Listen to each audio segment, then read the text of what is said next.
Hey, everybody, and welcome back to another week of Crunching Your Growth. I'm Phil Masiello. And what does it take to build, scale, and sell companies without relying on outside capital? We've had this conversation a million times about taking investor dollars and outside capital, and we've had people on that have spoken about it. And it's a double-edged sword. Whether and I've given you my experiences with it and how I'm not a big fan of taking outside capital.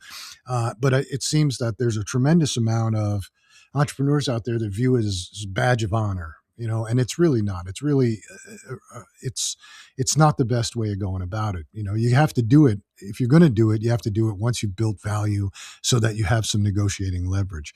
But today we've got a guy on, Ryan Alovis, who's never had to take capital. He's bootstrapped his growth. He founded Magazine Discount Center and gave it and grew it to a major online subscription business before it was acquired by Time Inc. He later bought Lens Direct, which his family had started years ago, but he bought it back in 2009 and transformed it from a struggling contact lens retailer into a leading online vision care company, which is huge. And I know you all have heard of it at some point, right?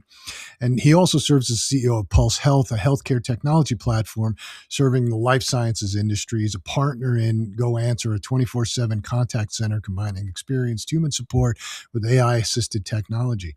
So today he's going to share about how he evaluates opportunities, how he reinvests profits, how he modernizes established businesses, protects the customer experience, build companies designed to create long-term value and not simply impressive headlines. So let's bring him in and let's talk to him about how he did it. Ryan, thanks for taking the time to come on, and I appreciate you sharing with us. Well, thanks for having me, man. What an intro. That was a flawless intro. Good work. I appreciate that. I didn't do it. I don't want to take credit for it. I have somebody who does it, but yeah.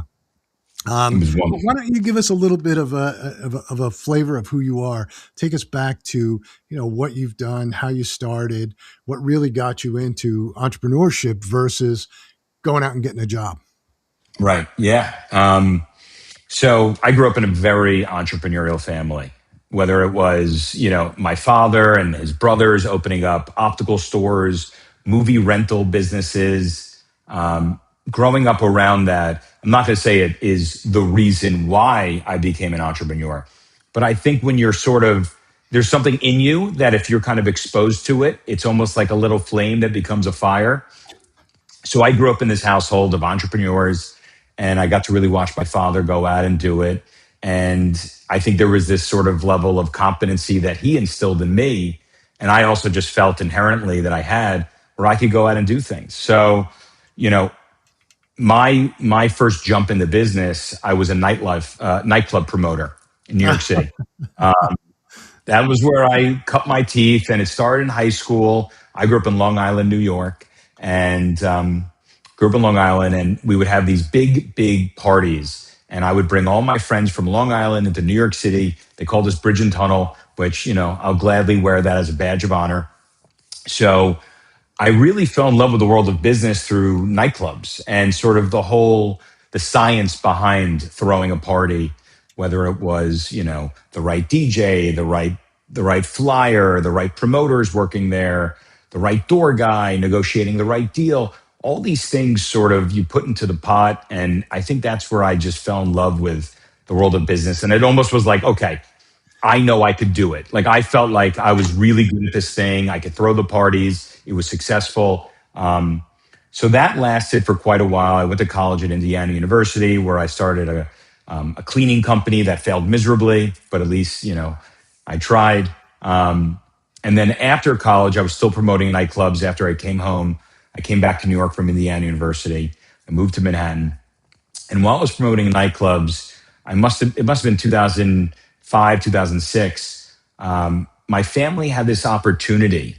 And I guess because they were in the call center space, they had a relationship with a company called Synapse, which was owned by Time Inc. And Synapse, if you want to really have some interesting reading, they own the patent to continuous service, which is Synapse, which is a gentleman named Michael Loeb started that company. And he looked at the energy bills and your utility bills, and he's like, you know what? Why don't we do that with magazine subscriptions? So this guy, Michael Loeb, started Synapse. So I'm telling you all this because about 2005, 2006, my family, my father was like, we have this relationship with Michael Loeb and Synapse and this group. Why don't you start a magazine subscription website? Couldn't think of a less sexy business, by the way. Yeah. And like, I went from nightclub promotions to, okay, this is interesting. I guess let's start a website that sells, good housekeeping. So I was an opportunist. I said yes, and I started Magazine Discount Center, and with no funding, zero, and really just this like I would say like ignorant bliss or ignorant sort of motivation around it. And I bootstrapped Magazine Discount Center, and after a couple years, it became undoubtedly one of the largest destinations online for consumer magazine subscriptions. And that's really where I absolutely fell in love with the subscription model, the continuity model, recurring revenue. And yeah, I mean, this was a slow burn. It took time, and I made no money for a couple of years. I was still doing the nightclub promotions just to sort of support myself. So every dollar the magazine discount center company made, it was going right back into marketing. I had one developer, who lived in India. There was no Shopify. This was different times. This Yeah. was Yeah. this was a whole other world. People don't remember that world. It's a different time. I So I remember mean, that world. yeah, it was the middle of the night on Skype world, and you don't know who you're dealing with. And so, long story short, on that end, is Magazine Discount Center grew, and I really felt like I had the chops. So in 2009, I had the opportunity to go out, and I said to my dad and my family, I go, listen, Lens Direct, which we don't own anymore, I want to go out and buy it. I want to get it back because I feel like I could do it. And I had a good team. And 2009, I bought the business back for, you could say, pennies on the dollar. We were very small. We were struggling. It was a contact lens company. And that's been a huge part of my life ever since. I mean, it's become now a full blown leading online retailer in the vision care space. Yeah. Um, yeah. It's amazing. It's an amazing story. I remember when I built my first website, I had retail stores, food in Washington, D.C. And I got this brilliant idea. I said, I wonder if we can sell food on the internet. And I set up, a website, and you're 100% right. There was no Shopify, no Magento, no WordPress, no nothing. You hired a guy who coded in HTML or, whatever. It And he was one built big a image. website. Huh? It was one big image. I mean, that was Yeah. the website after that. And, and I remember it cost us $115,000 to build the first website. And it was a disaster from the get go because the whole supply chain piece was not built out correctly. So we're trying to sell food, and UPS and FedEx, they were just getting into e-commerce. They didn't understand it. We didn't understand it. And we were losing our butt. And I remember we had 5 stores that we built ourselves, and then we wanted to make an acquisition to grow. And we started looking for investors. And we had great top line sales in these stores. We had great bottom line sales, great bottom line. And every investor, all they cared about at the time was the website. And I was scratching my head. I'm going, you guys are insane. The website, I'm ready to shut it down. I'm losing, whatever it was, a couple $100,000 a year. I said, but I got to get out of it. It's terrible. And they're like, no, no, no, no, it's the future. I was like, forget that. And we wound up raising capital, but yeah, it was a whole different time, whole different time. It was not for the faint of heart. You never knew what was working. Everyone's like, now everyone's like, oh, you just have an API and an integration. I'm like, you don't understand. Like, I would have to like print an Excel file and then manually type in orders. I was the customer service rep. I was dropping bags off at USPS and like it was really unique. And I think it was a very special sort of this like the bubble before the whole thing became a really incredible sort of industry. But yeah, my story is it's got a lot of different amazing turns and learnings and how I got to today. But yeah, the e-commerce world of 2005 to 2009, it was a very complex sort of scary place to be. Yeah, yeah, yeah. No question about it. Um, so, so you picked up Lens Direct, and I'm sure your family must have been happy because it was part of their heritage, right? Sure. Yeah, big time. Yeah. But what was it? It was primarily just retail at the time, or did they have any kind of web presence? So Lens Direct, which my family had started in 1992, was a mail order contact lens company. So, you get something in the mail or you see a TV commercial, you place the order, and that was that. It was great. It was really ahead of its time. It really was. And I tip my hat off to my family because it was, to go out and do that was really impressive. My family's been in the optical arena for over 100 years. So my great grandfather used to sell frames that have a push card on Delancey Street. My grandfather owned stores. My dad owned stores. So optical was like a very natural extension when, Yahoo stores came about. So 1992, they launched the business. It sort of putters around. In 2004, it sold, not for some big exit. It was almost given away with the promise of if it works, they would make some money, but it never worked. The buyer never got it done. So then in 2009, as I was really heating up with the magazine business and I really understood sort of the nuances of paid search and brand building and how to even execute on a website and a design and email, I was able to go out and I thank God that the owner then, really wonderful guy, met with me. And I was a kid and he gave me a shot and he said, I'll stay the business. He didn't have to. Most people would not have done that. They would have said, no, get out of here. I'd rather shut it down than you get out of here. But he sold it to me. And it wasn't like it happened like that. It wasn't like I bought the business back and wow, it shot to the moon. That was a slower burn than the magazine business. Yeah, I would imagine that was because if the person who bought it never really got it off the ground, right? You're really working from square one, and you've really got to start Endlessly. building that Yeah. foundation. Yeah. So And I will tell you, there was almost no foundation. We were paid for product on delivery.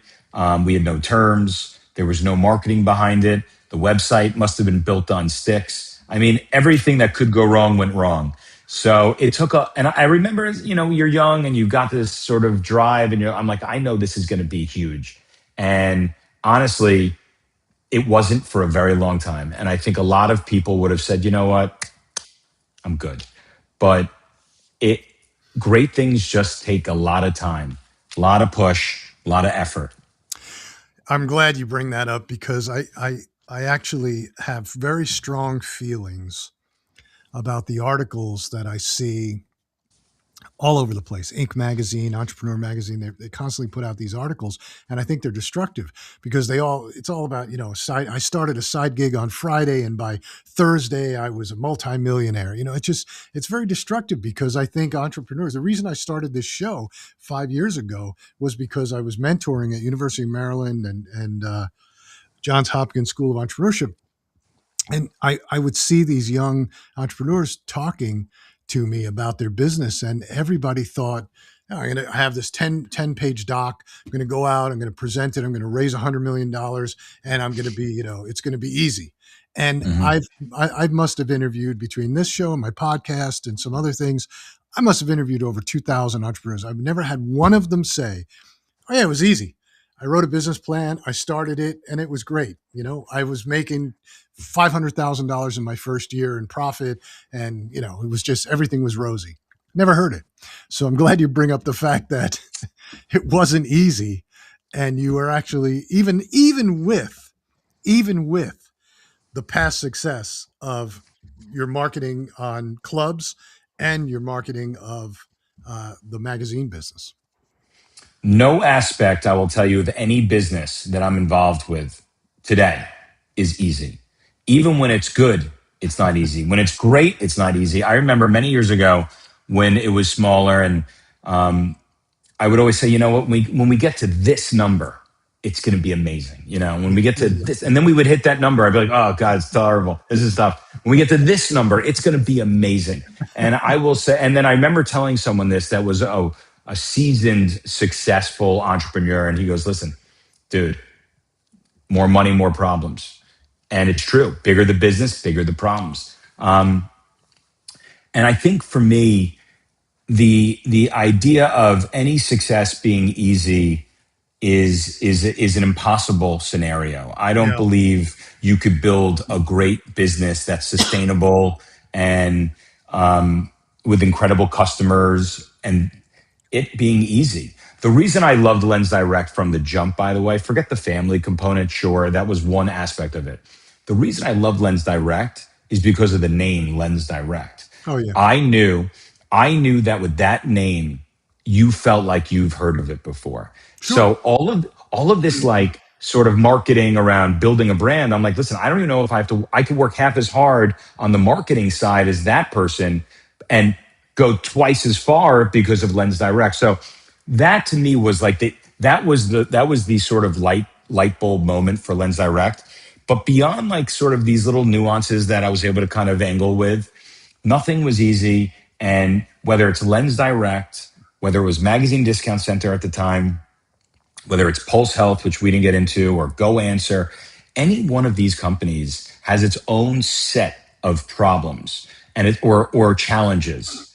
Um, and and you just sort of, as a business owner, as someone who shows up, I think that's you just got to keep putting in the work and you got to get up every morning. And I like to imagine that a successful entrepreneur, you're going to have bad days, but you got to make sure that you've got a few more good days than you do bad days. Just try to weigh it out a little bit and you'll be great.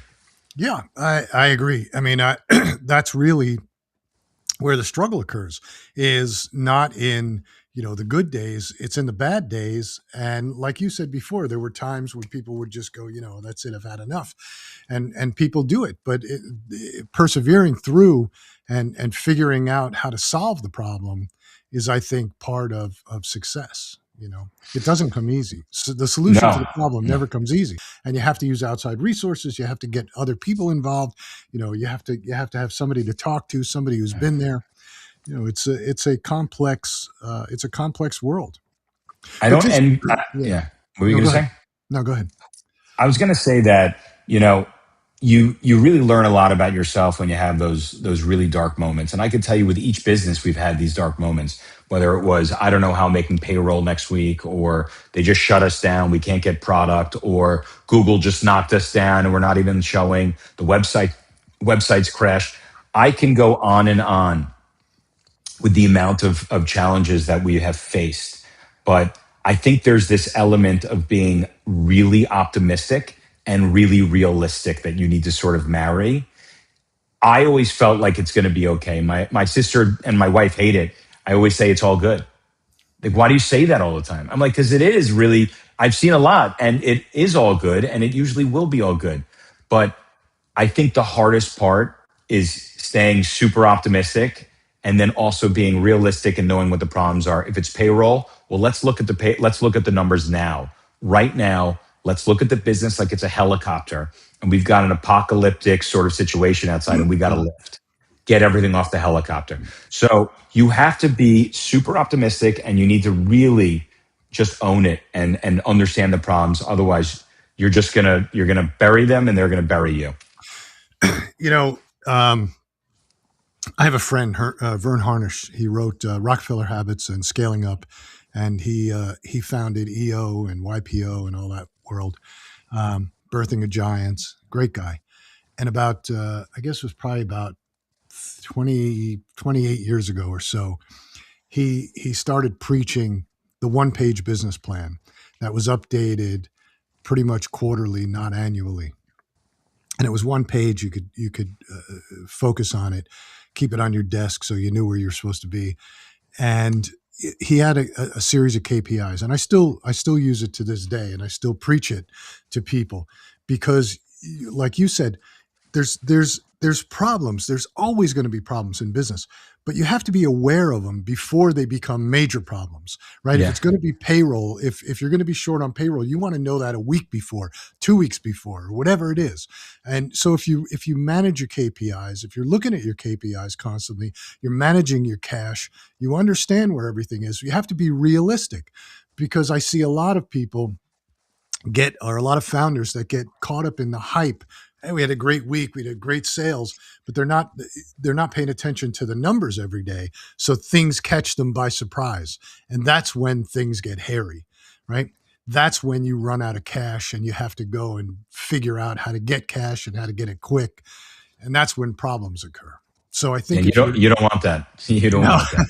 You don't want those sleep. I've had the sleepless nights. I've had many sleepless nights. I don't want anyone to have those because they could be avoided. They really can be, as long as you're prepared and you got the knowledge and you're informed. You could save yourself. Um, but I guess through those learnings and those pains and the challenges, it sort of kind of breeds the sort of operator that you're supposed to be, yeah, right? Like all of this pain and all these problems, you develop sort of some really great body armor. Um, but yeah, I think the interesting part about business is that the most obvious things sometimes are the hardest for you to accomplish or you to play out. A lot of the stuff that we do for Lens Direct or Pulse Health or Go Answer and all the things even for Magazine Discount Center that I knew that made it successful, 9 into 10 times it was the most obvious things. What products you need to sell, how you want to market to the customer, what kind of ads you want to run. Um, but I would say the most important part for anyone listening, and I really mean this, when I was really in the early innings, and even today, because we're not a publicly traded company, we're not doing $1 billion in revenue. I want to be doing $1 billion in revenue. I will be doing $1 billion. Remember this conversation. We will get to $1 billion in revenue one day for Lens Direct. But what I could tell you and why I know it's possible, and everyone that's listening, I would tell you this is the most important part of this. yeah, yeah, If you are in a business and you are doing $100,000 a year in revenue, and your competitors are doing 10 million, 50 million, $100 million a year in revenue, that means one thing. You could be doing 10 million, 100 million, $200 million a year in revenue. So that was something that was really it was interesting because even the magazine business, I was like, crap, this sucks. Like I'm doing terrible. Like we're making no money. We're not selling any magazines. We have no customers. And then I remember I would see our competitors and go, I know these guys are doing really well. So I guess it's not a them problem. This is a me problem. yeah, And I think if you're listening, remember this. Look at the competition. And if they're doing well, you could be doing well. yeah. And I that's what agree with kept me that. moving. Yeah, I agree with that 100%. The only thing that I caution people on with when it comes to that is be aware of your competitors, pay attention to your competitors, but don't copy your competitors because you don't know what they're doing is working, right? You don't copy their ads because you Yeah, don't you know don't what's want to, don't working fall in yet. that trap. Right. I've seen many people fall in that trap where they Yeah. think because that's another company, oh my God, look what they're doing. It must be working. I stop them. I go, just because they're doing it doesn't mean it's working. By the way, they're looking at us and thinking what we're doing is working. They don't know. They have no Right. idea. So Right. you're totally spot on. Yeah. But you have the education to know who's bigger, who's better. And that's a lot, that's really helpful. And if you know that, it is a really good hack to understand you're in the right space. You just got to make some changes. Absolutely. Absolutely. Because if they're doing 100 million, 200 million, 500 million, that means that the market's there. Now all It's you're there. trying to do is continue to build. So I agree 100%. So when it comes to Lens Direct, are you holding inventory on all that, or how's that business work? So we do. We have a lot of inventory. We used to hold all of our inventory for contact lenses. Now we hold some, and we work with the manufacturers. And they actually help us out, and they ship on our behalf at times. When it comes to optical eyewear, we have all of that inventoried. So like every frame, every lens, all that's in stock, ready to cut and be assembled inside of the frame and shipped out. So yeah, we've got to hold inventory. There's no world where we can get an order anymore and ship it out in 3 weeks. You place an order to Lens Direct for a pair of prescription glasses, we're going to move mountains to make sure that thing goes out within the next day or two. That's just the way it is. Contact lenses, same exact thing. We need to move with velocity and we need to do a great job and we need to do a great job really damn quick. So So you've yeah. actually got the the technicians in there that are cutting the lenses and putting the prescription together for the customer. Customer uploads the prescription, customer sends it to you, and then you take care of it from there for both contact lenses and glasses, eyewear.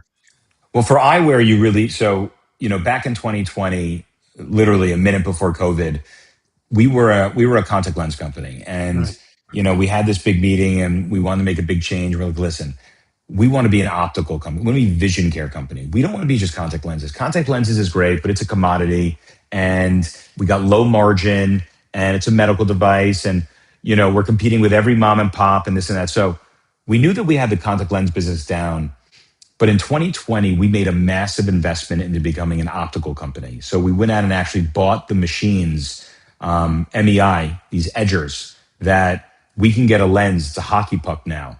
And we could take this hockey puck lens, and in my facility in New York, we can cut it perfectly. We trace the frame so you know the exact dimensions. And then my machines in New York will cut that lens perfectly. And then my technicians will assemble it. It goes through QA, and then we ship it out.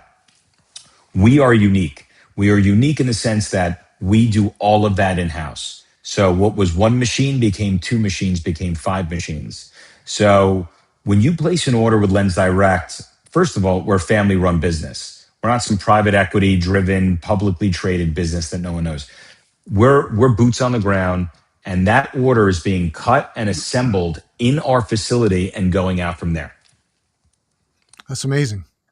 I actually, I'm sitting here thinking about it, going because I have and I meant to bring it to the studio, but it's on my desk, and it's the what do you call it? The lens cleaner, the cloth that comes when you when you buy it, and They're everywhere. I have them all over my house. well, I saw it's on my desk and it says Lens Direct, and I remember that I got glasses there like 2-3 years ago, and Yep. and I have them on my desk, and I meant to bring it because it's brand I new. love that. I love that. I'm trying Yeah. to see if I have another one. I have them everywhere. I'm constantly cleaning my lenses, my everything, microfiber cloths. And then I was going to wear my cool hat in our podcast. Yeah.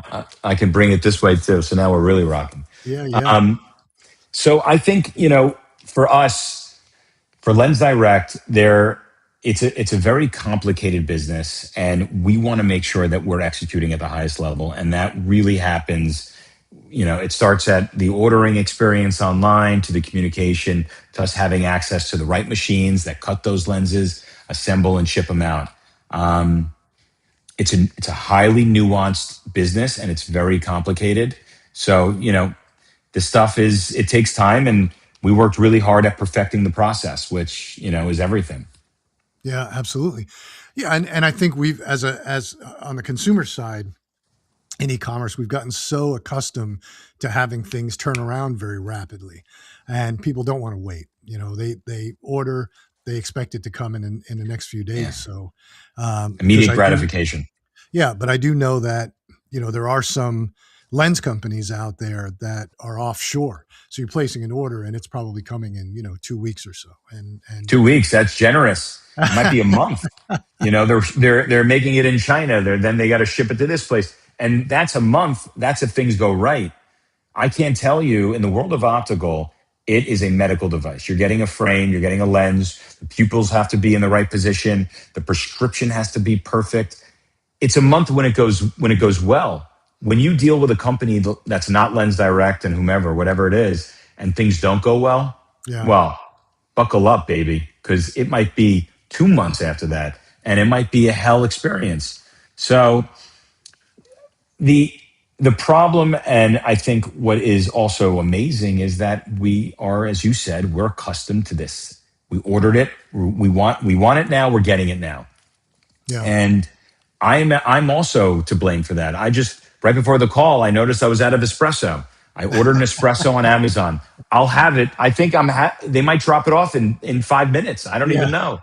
Um, but we're not Amazon, and we don't want to be. We don't claim to be in that world. I think what we do really well is we manage the expectations through great communication, right, and I think that if you're not going to execute at that level of rapid sort of delivery, well, you better execute at a level of great communication. Because I know myself as a consumer, if I know there's a problem and I'm told there's a problem, I feel much better about the problem. Sure.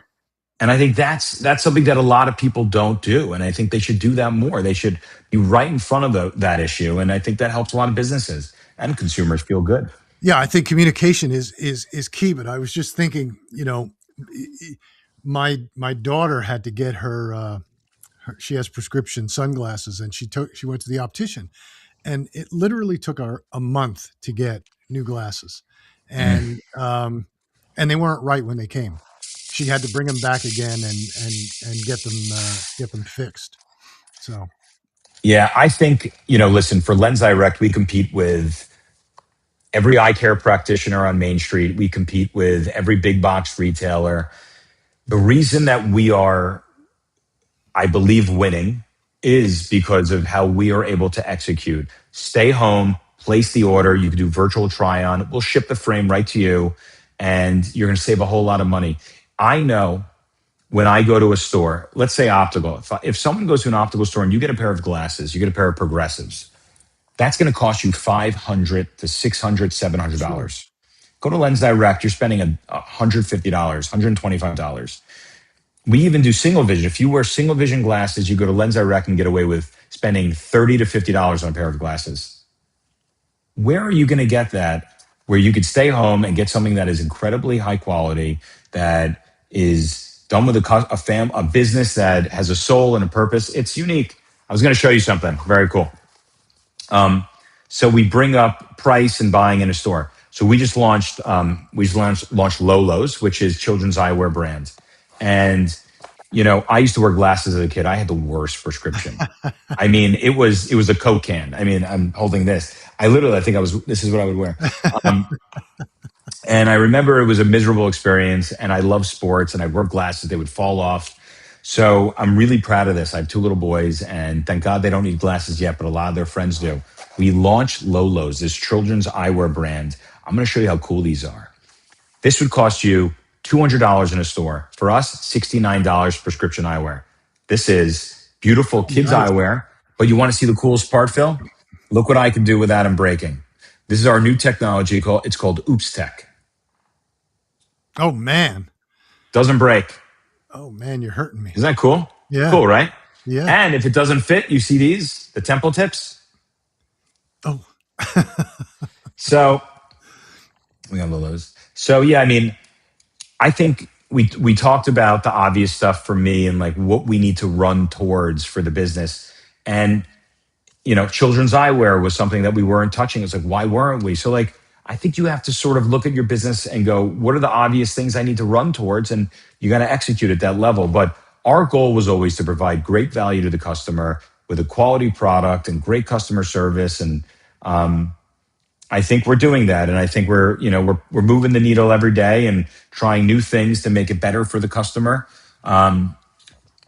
But it always takes it's time. those small innovations like you just showed that will that will build a long term customer, right? If you can give a child a pair of glasses, prescription, $69 that are virtually unbreakable, because you and I both know they're kids, they're going to fall off, they're going to run them over with their bike, they're going to twist them, they're going to do all kinds of things, and you wind up getting the mom involved. She's going to be like, this is something I have to keep coming back to. And then when she needs glasses, and when she's going to tell two friends, and they're going to tell two friends. So that's how you build loyalty. That's how you build retention. It's a Yeah, great we concept. want to we want to be a family affair. We want mom and dad. We want everyone to know that we exist. And listen, we just want to we want to be part of the conversation. There's a lot of places that you can go get your vision care, and we don't take that lightly. We're very proud of that responsibility. Yeah. So moving on, you've got some other businesses. What are those? Yeah. So Pulse Health is another business. Launched that in 2015. So I sold Magazine Discount Center in 2015 to Time Inc. And I had these incredible people working with me, and we had this opportunity where we actually saw a hole in the market in the pharmaceutical space in life science, And we built a company called Pulse Health, another bootstrapped business. And the idea is that we would be a pharma focused CRM. Think HubSpot or Marketo, but strictly for the pharmaceutical space because it takes a very different type of engine to power these companies. So what we do, Pulse Health, is it's a software company where they could license our platform and it allows them to market to physicians and doctors. So and we do a host of different things for Pulse Health. We help pharmaceutical companies license physician data for brand launch. We help the pharmaceutical company with programmatic banner serving. So Pulse Health has become a really great vehicle and machine within the pharmaceutical space, and we help a lot of small mid cap pharmaceutical companies reach physicians. Uh, so that's a pure play technology company. So when you say the pharmaceutical industry, are we talking about like the Eli Lillys of the world, or Yeah, exactly like that. and Yeah. yeah, go ahead. No, so we work closely with, we like to really sit within that small mid cap space. If you're a pharmaceutical company that you may have never heard of and they've got great promise, that's a really good customer for us. And we can bring a lot of value to them. But yeah, we work with some of the greatest pharmaceutical companies. We work with all different sizes. But what's different about their need than another business? That you're reaching out to physicians. I mean, Yeah. what's the secret sauce there? Like, what's the problem that they face that can't be solved by a HubSpot or a Go High Level or whatever? Right. Yeah, that's a great question. So, first of all, there's a couple key things. One, we help them procure the data. They can license data, physician information, so they can reach those doctors. You can't get that with a platform. So So that's one aspect. when you're saying license the data, are we talking about contact info, phone numbers, Emails, emails? everything. Yeah. Not is that not in like a Seamless or one of these other platforms? No, you can't. No way. Those are just vehicles to deploy, media. For us, that was one aspect of it. So we help them procure the data for physicians, but our platform, we are working closely with the agencies and the pharmaceutical companies, and we're helping them deploy the messaging. We're finding next best action. We're segmenting the list for those lookalike models for the doctors. We talked earlier about these integrations. We've built integrations with every other technology company so that when a pharmaceutical company subscribes or utilizes Pulse Engagement Cloud, they have access to all these different integrations where they get to just push a button and suddenly all that data is coming back and forth. So, life science, this is my belief. And whether it's life science or you're selling something to HVAC companies or plumbers, I believe that specialized technologies win. And I believe that's how you really build a good business in the software space. Is that if you could build something that is specific to an industry that helps them, because every industry has its own set of problems. We talked a lot about challenges and problems. Every industry has their own set of problems. They have their own set of lingo and acronyms and ways to reach the consumer and restrictions. I believe the right businesses and the right technologies solve specific problems for industries. And I think that goes a long way for Pulse Health and why we've been so incredibly successful within the pharmaceutical space.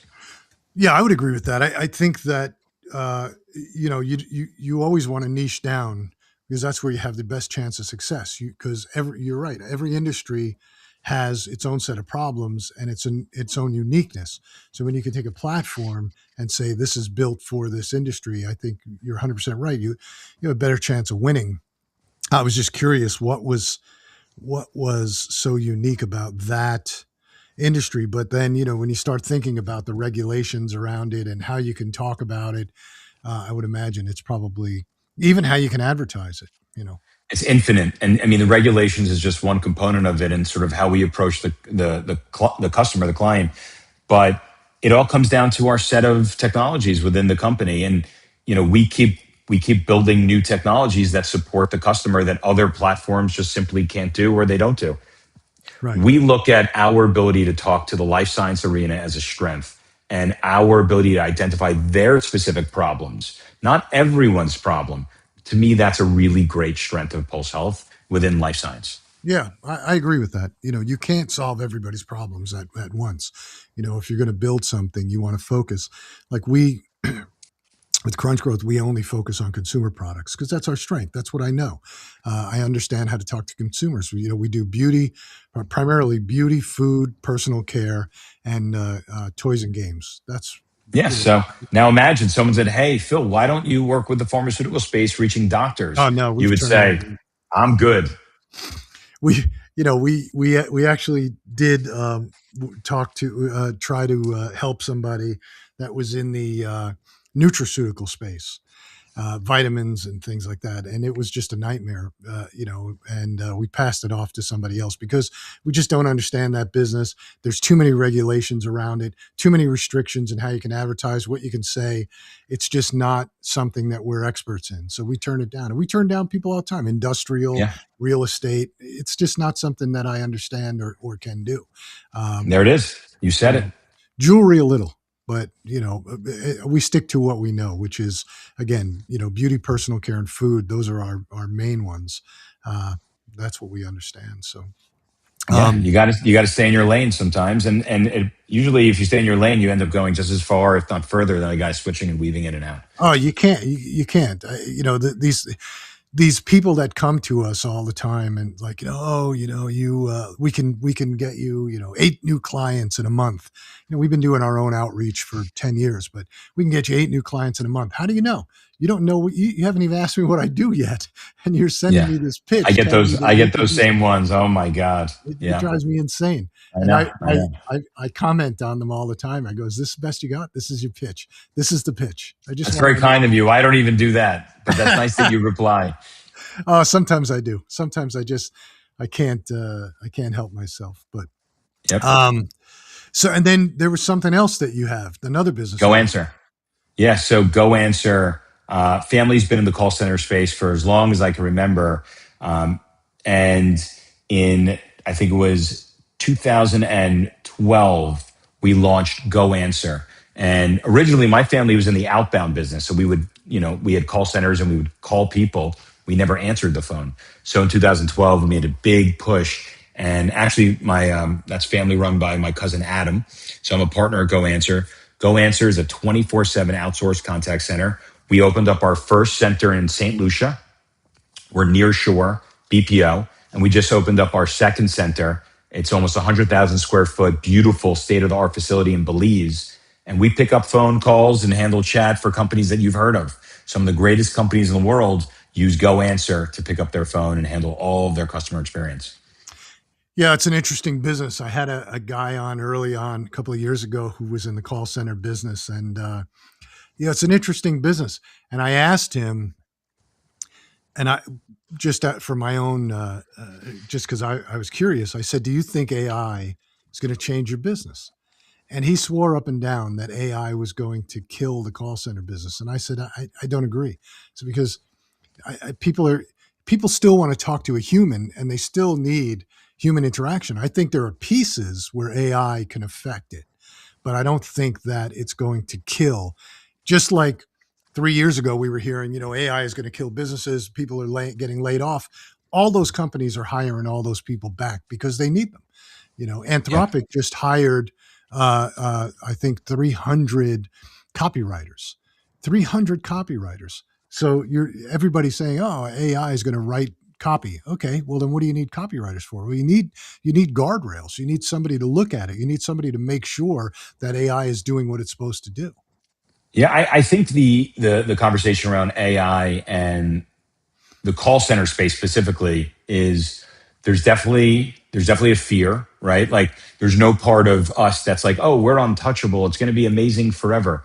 That's not reality. No, I think we are well aware of what AI can do for our business. I think if you're in the space that we're in for Go Answer, and we're actually about to launch Dial Daisy, which is more of an answering service, HVAC companies and plumbers and whatnot, we are building out, we've already built it. You can hear it. It's the most unbelievable AI voice receptionist you've ever heard.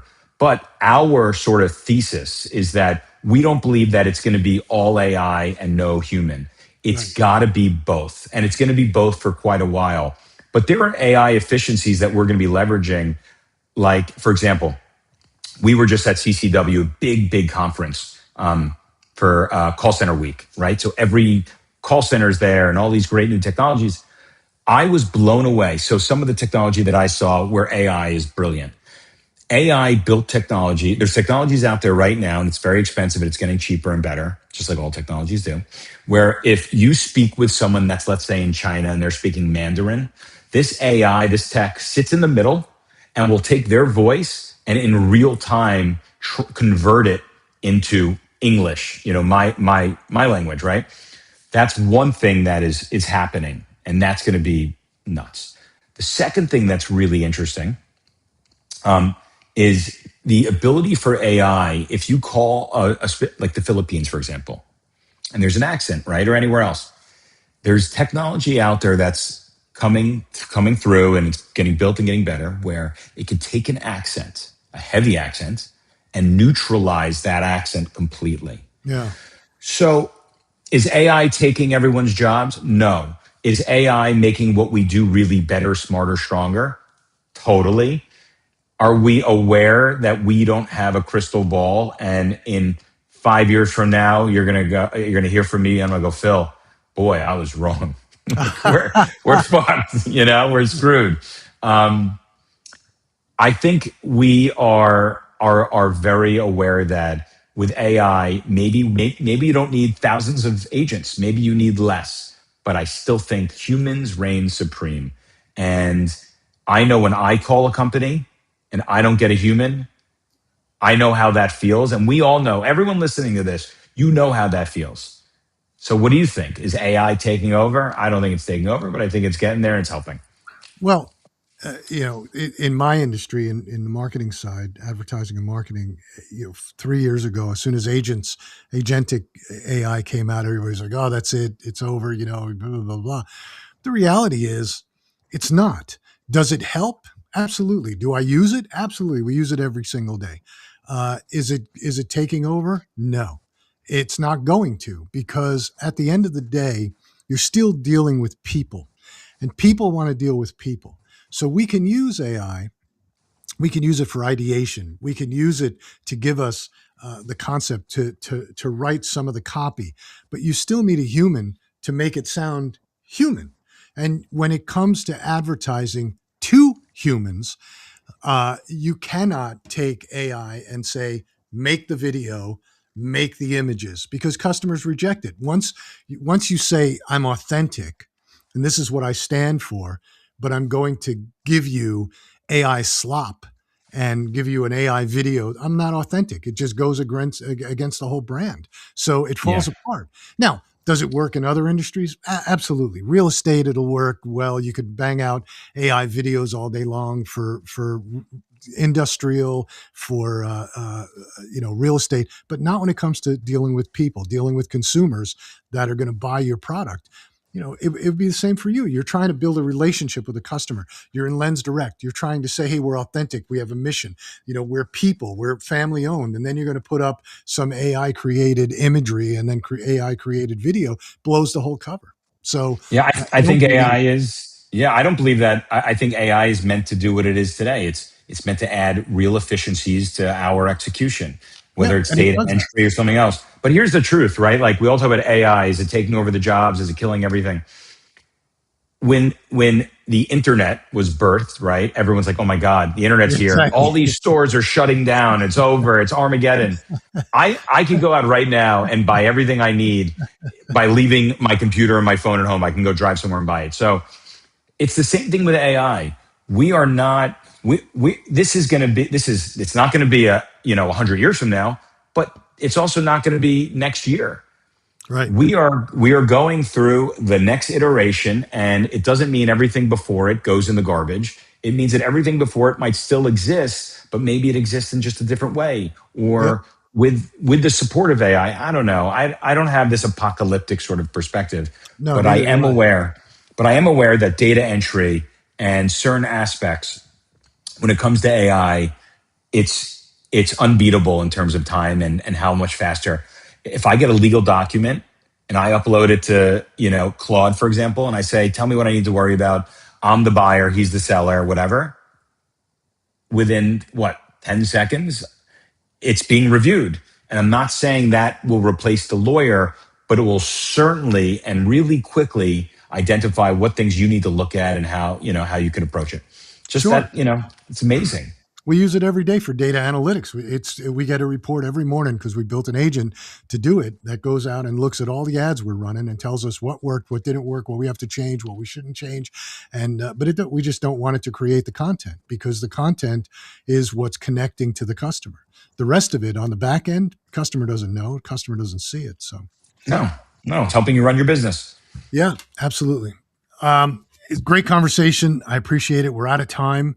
I appreciate you taking the time and sharing with us. I think some great advice for entrepreneurs. Tell everybody how they can find you, find your businesses. So if anybody wants to buy glasses, Come on down. You can go to lensdirect.com. If you are a pharmaceutical company and you need a CRM, go to pulsehealth.tech. And if you are in need of the world's greatest BPO for outsourced customer service, go to goanswer.io. Can't thank you enough for listening. I hope you found value out of it. I hope you enjoyed it. I had a great time. I hope you had a great time. I thanks. get to put my hat on. Yeah, I appreciate it, and I appreciate again. I appreciate you taking the time. I know it's a lot of time out of your day. So I uh, love it. This was fun. yeah, thank you, and we'll see everybody next time. So.